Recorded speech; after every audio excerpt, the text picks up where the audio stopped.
नमस्कार बच्चों, welcome back to my YouTube channel base of education Mantra. प्यारे बच्चों, आज हम करने वाले हैं शिक्षा निदेशालय राष्ट्रीय राजधानी क्षेत्र दिल्ली की तरफ से दिए गए सैंपल पेपर को, जो मिड टर्म के लिए आपका है और विषय है सामाजिक विज्ञान और क्लास 9 के बच्चों के लिए ये है। ठीक है बच्चों, तो ये पेपर आपका 80 नंबर का होगा और समय 3 घंटे का होगा। ठीक है बच्चों, तो इस सैंपल पेपर की हमने पार्ट फर्स्ट की वीडियो बना चुके हैं, यानी कि हम क्वेश्चन नंबर 27 तक हम कर चुके हैं बच्चों। ठीक है, आज की वीडियो में हम सेकेंड पार्ट में करने वाले हैं क्वेश्चन नंबर 28 से। तो चलिए हम देखते हैं प्यारे बच्चों। तो प्यारे बच्चों, आज की इस वीडियो में हम सेकेंड पार्ट से करने वाले हैं, यानी कि खंड ख से करने वाले हैं, जो लघु उत्तरीय प्रश्न है, यानी कि क्वेश्चन नंबर 28 से हम करने वाले हैं, यानी कि सबके आंसर हम देखने वाले हैं। एक बार फटाफट क्वेश्चन देख लीजिए, फिर सीधे हम आंसर को करते हैं। ठीक है, क्वेश्चन 28, 29, 30, 31, 32, ठीक है, 32, 33, 34, 35, यानी कि 35 तक हम क्वेश्चन करने वाले हैं और इसके आगे तक करेंगे। ठीक है, चलिए देखते हैं सारे क्वेश्चन को। तो प्यारे बच्चों, हम करने वाले हैं इस वीडियो में सेकेंड पार्ट। फर्स्ट पार्ट को अगर नहीं देखें तो प्लेलिस्ट से जाके वीडियो को जरूर देखें, या डिस्क्रिप्शन बॉक्स में जाके आप देख सकते हैं। ठीक है, तो चलिए हम खंड ख में लघु उत्तरीय प्रश्न करने वाले हैं, जो क्वेश्चन नंबर 28 से है। ठीक है, क्वेश्चन है कि सोवियत संघ यानी रूस में स्टालिन का सामूहिकीकरण कार्यक्रम कैसे लागू किया गया। यानी कि आपको बताना है कि स्टालिन का जो सामूहिकीकरण का कार्यक्रम है वो कौन सा है, उसको बताना है। तो चलिए देखते हैं उत्तर। स्टालिन का सामूहिकीकरण का कार्यक्रम, पहला है कि रूस में अनाज की कमी को देखते हुए स्टालिन ने खेतों के सामूहिकीकरण की प्रक्रिया शुरू की, यानी कि सारे खेतों को मिला दिया गया और छोटे छोटे भूमि के टुकड़ों को जोड़कर विशाल जमीन का एक फार्म बनाया जा सकता था। तो सामूहिक खेती करने के लिए बड़ी भूमि अर्जित करना ही स्टालिन की सामूहिकीकरण की प्रक्रिया कहलाई। ठीक है बच्चों, सेकेंड क्वेश्चन है, यानी कि 29 क्वेश्चन आपका है। किसी देश को मानक समय रेखा की आवश्यकता क्यों पड़ती है? भारत की मानक समय रेखा का मान बताइए। देखिए, अलग अलग देशों के लिए अलग अलग प्रकार के मानक समय निर्धारित किए गए हैं। ठीक है, तो ये मानक समय क्या होता है? यानी कि प्रत्येक देश की समय को व्यवस्थित करने के लिए एक समय की आवश्यकता पड़ती है, जिसे हम क्या करते हैं, मानक समय कहते हैं। ठीक है, तो यह देशों के बीच क्या है, व्यापार के साथ व्यापार में भी मदद करता है। ठीक है, यानी हम कह सकते हैं कि जैसे भारत का जो है मानक समय है 82.5 पूर्वी देशांतर को भारत का मानक समय निर्धारित किया गया है, जो कि भारत के लगभग क्या है, बीच से गुजरता है। ठीक है, इसी तरह से अलग अलग देशों के लिए अलग अलग प्रकार के मानक समय निर्धारित किए गए हैं। ठीक है, क्वेश्चन नंबर 30 है बच्चों कि लोकतंत्र में अंतिम निर्णय लेने की जो शक्ति है लोगों द्वारा चुने हुए प्रतिनिधियों के पास ही होनी चाहिए। कथन का विश्लेषण कीजिए। यानी आप जानते हैं कि लोकतंत्र में होता क्या है, कि लोकतंत्र वह शासन व्यवस्था है जिसमें शासकों का चुनाव जनता के द्वारा किया जाता है। तो चलिए देखते हैं।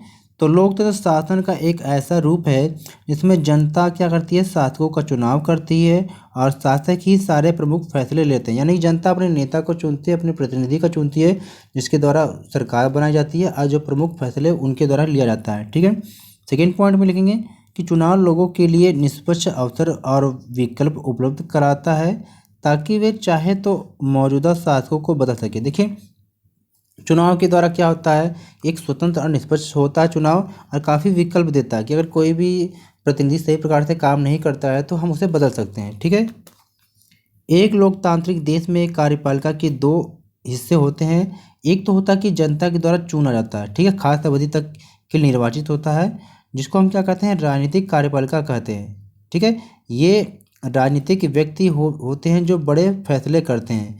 दूसरे क्या है, लंबे समय के लिए नियुक्त प्रशासनिक सेवक या अस्थायी कार्यपालिका कहलाती है। ठीक है, जैसे जो 5 साल के लिए चुन कर आते हैं उनको हम क्या कहते हैं बच्चों, राजनीतिक कार्यपालिका। अब बहुत से लोग क्या है, जो प्रशासनिक जो अधिकारी होते हैं, जो एग्जाम क्वालिफाई करके आते हैं, उनको हम अस्थायी कार्यपालिका के अंतर्गत रखते हैं। ठीक है, अगला है कि लोकतंत्र में लोगों की इच्छा सर्वोपरि होती है, मंत्री लोगों द्वारा चुना गया होता है और इस तरह से जनता की ओर से उनकी इच्छाओं को लागू करने का अधिकार होता है।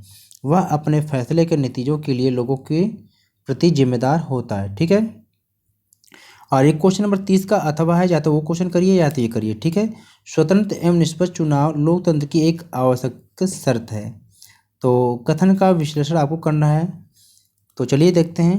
स्वतंत्र और निष्पक्ष चुनाव लोकतंत्रीकरण को आगे बढ़ाकर और राजनीतिक उदारीकरण को प्रोत्साहित करके राजनीतिक बदलाव में महत्वपूर्ण भूमिका निभाते हैं।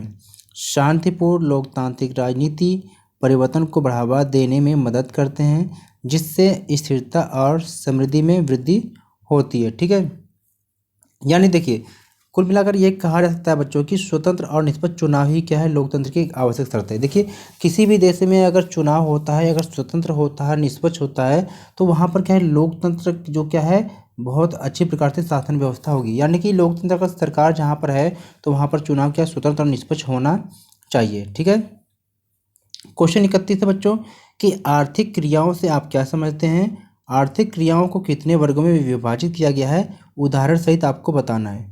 तो देखिए उस क्रिया को आर्थिक क्रिया कहते हैं जिसका संबंध मानवीय आवश्यकताओं को संतुष्ट करने के लिए सीमित साधनों के उपयोग से होता है। यानी हम कह सकते हैं कि जो प्रत्येक व्यक्ति अपनी जीविका को चलाने के लिए जो भी क्रिया या गतिविधि करता है उसको हम आर्थिक क्रिया कहते हैं, ऐसे समझ लीजिए आप। ठीक है, और आर्थिक क्रियाओं को क्या है, 3 भागों में बांटा गया है बच्चों, जो प्राथमिक क्षेत्रक है, द्वितीयक क्षेत्रक और तृतीयक क्षेत्रक। तो प्राथमिक क्षेत्रक में क्या है, यानी वह क्षेत्रक जिसमें प्राकृतिक संसाधनों का प्रयोग करके वस्तुओं का उत्पादन किया जाता है, जैसे क्या कृषि है, मत्स्य पालन, पशुपालन, डेयरी इत्यादि सारे इसमें आ जाएंगे प्राथमिक क्षेत्रक में। द्वितीयक क्षेत्रक में क्या है कि वह क्षेत्रक जिसमें प्राथमिक क्षेत्रक से प्राप्त वस्तुओं को लेकर नई वस्तुओं का निर्माण किया जाता है, जैसे उद्योग हो गया। तृतीयक क्षेत्रक क्या है कि प्राथमिक व द्वितीयक क्षेत्रक के उत्पादन गतिविधियों में सहायता करता है, इसे सेवा क्षेत्र भी कहते हैं, जैसे बैंकिंग, परिवहन, ठीक है, दुकान इत्यादि सारे आ जाएंगे। अभी 31 का अथवा क्वेश्चन है बच्चों, चाहे वो करिए चाहे तो ये कर लीजिए। तो आपके क्षेत्र में की जाने वाली किन्हीं 5 गैर कृषि क्रियाओं की सूची बनाना है। तो चलिए देखते हैं आंसर। तो गैर कृषि क्रियाएं हैं, यानी कि देखिए कृषि के जो अतिरिक्त जो भी कार्य किए जाते हैं उसे गैर कृषि क्रिया कहते हैं। ठीक है बच्चों, तो इसमें आपका पहला हो जाएगा पशुपालन, डेयरी, परिवहन, लघु उद्योग, दुकान, मत्स्य पालन, ये बहुत सारी चीज़ें हो सकती है। ठीक है, यानी जो खेती के अलावा किसी गांव में की जाती है। चलिए अब यहाँ से देखो वेरी लॉन्ग क्वेश्चन करने वाले हैं, खंड ग को करने वाले हैं, जो दीर्घ उत्तरीय प्रश्न है। ठीक है, यानी कि 4 अंक वाले क्वेश्चन है बच्चों। तो 32 क्वेश्चन है कि हिमालय को भारत के लिए वरदान क्यों माना जाता है। देखिए भारत यानी हिमालय पर्वत को भारत के लिए वरदान क्यों माना जाता है, तो चलिए देखते हैं। तो हिमालय क्या भारत के लिए एक वरदान के रूप में है। पहले पॉइंट यहाँ पर है कि भाई भारत को अविजित सीमा प्रदान करता है, यानी कि जो हिमालय है ना भारत को अविजित सीमा प्रदान करता है, क्योंकि आप जानते हैं कि जो हिमालय पर्वत है भारत की उत्तरी सीमा पे है, तो ये क्या करता है कि उधर से कोई देश अगर आक्रमण करना अगर चाहता है तो वो आक्रमण नहीं कर पाता है। ठीक है, तो इसलिए इसको हम कहते हैं भारत को अविजित सीमा प्रदान करता है हिमालय।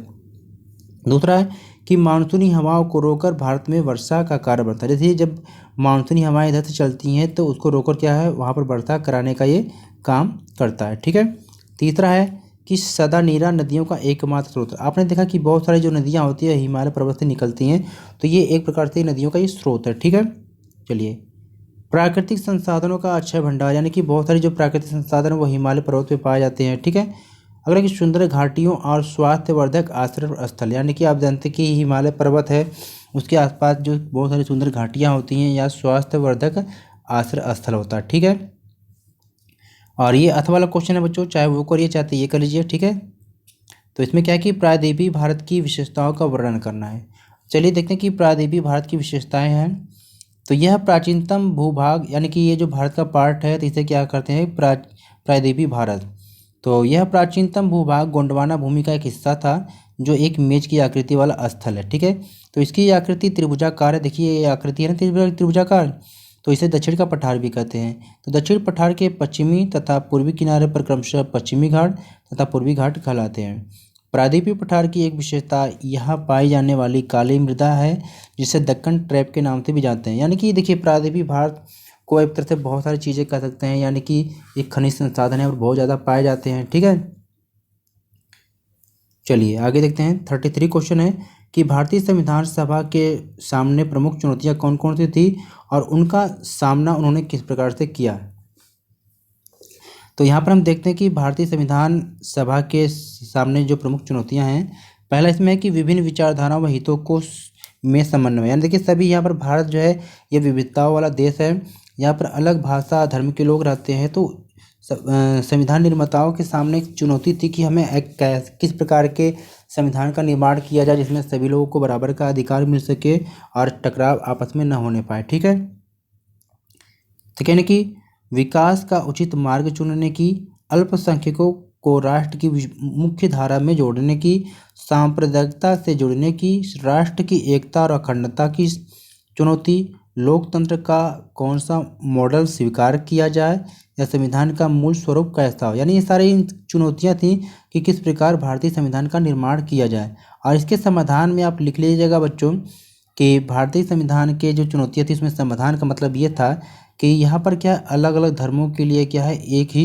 यानी कि भारतीय संविधान में सभी धर्म सभी भाषाओं को ध्यान में रखकर क्या भारत का संविधान का निर्माण किया गया। ठीक है, यानी कि इसमें सभी वर्गों को एक साथ जोड़ने का प्रयास किया गया और संविधान कुछ इस प्रकार से लिखा गया जिसमें इसकी एकता और अखंडता बनी रहे। ठीक है, चलिए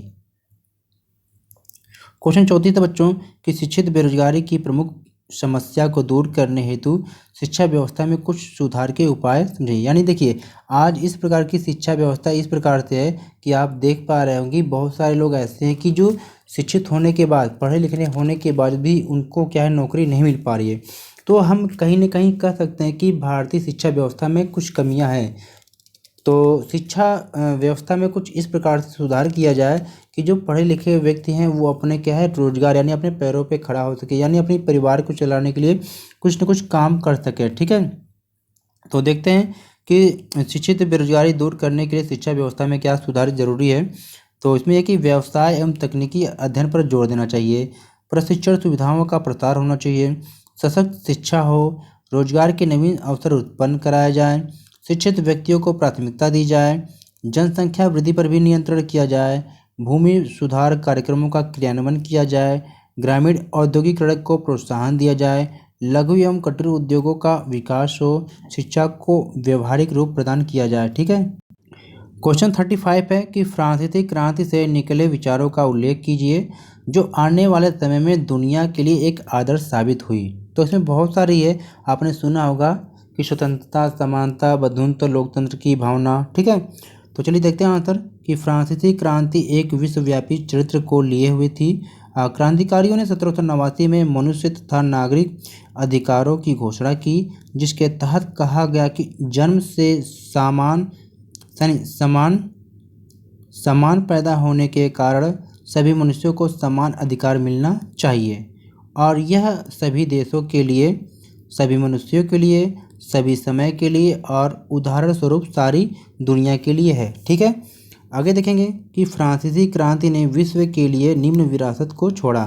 क्या है कि स्वतंत्रता का विचार, समानता का विचार, बंधुत्व की भावना, प्रजातंत्र का विचार, सामंतवाद का अंत। ठीक है, चलिए आगे देखते हैं। अब एक क्वेश्चन नंबर 35 का अथवा वाला क्वेश्चन है। ठीक है, यानी कि 17वीं शताब्दी में फ्रांसीसी समाज की परिस्थितियों का वर्णन कीजिए। देखिए प्यारे बच्चों, इसमें आपको करना क्या है, जो 17वीं शताब्दी थी उस समय जो फ्रांसीसी समाज की जो स्थितियां थी उसके बारे में आपको लिखना है। तो यहाँ पर हमने कुछ दे रखा है, इसके बारे में आपको लिख लेना है। ठीक है, यानी कि महिलाओं की स्थिति उस समय कैसी थी, जो आम लोग थे उनका जीवन किस प्रकार से था और उस समय रोजगार की स्थिति क्या थी, और मध्य वर्ग की जो भूमिका, यानी कि जो बहुत सारे मध्य वर्ग लोग थे शिक्षित, ये उभरते जा रहे थे, तो इनकी भूमिका क्या थी, तो इनके बारे में आप लिख लेंगे, आपको 4 नंबर पूरे मिल जाएंगे। ठीक है, तो हमने इस वीडियो में देख पा रहे हैं कि हमने क्या 35 क्वेश्चन तक हमने कंप्लीट किया। ठीक है बच्चों, तो प्यारे बच्चों यहाँ पर आप देख पा रहे हैं कि हमने इस वीडियो में 35 क्वेश्चन तक कंप्लीट किया है। यानी अब आगे की जो वीडियो है, यानी कि खंड जो घ है, केस आधारित जो प्रश्न है, यानी कि पैराग्राफ यानी अनुच्छेद पर आधारित जो क्वेश्चन है, और ये जो नीचे ये पैराग्राफ वाले हैं या जो मैप वाले क्वेश्चन है, तो इस वाले क्वेश्चन को हम नेक्स्ट पार्ट में, यानी कि हम इसके पार्ट 3 को कंप्लीट करेंगे, यानी कि हम आगे के जो क्वेश्चन है पार्ट 3 में करेंगे। तो प्लीज़ ये वीडियो को लाइक शेयर जरूर करें और हाँ चैनल को सब्सक्राइब करके रखें, जिस प्रकार से हम क्या पार्ट 3 को सही प्रकार से कर सकें, क्योंकि यूट्यूब पे बहुत कम ही लोग ऐसे हैं जो सारे क्वेश्चन को इस प्रकार से करा रहे हैं पूरे कंप्लीट रूप से। इसलिए वीडियो को लाइक शेयर जरूर करें और चैनल को सब्सक्राइब जरूर करें। ठीक है बच्चों, फिर मिलते हैं नई वीडियो के साथ, तब तक नमस्कार बच्चों।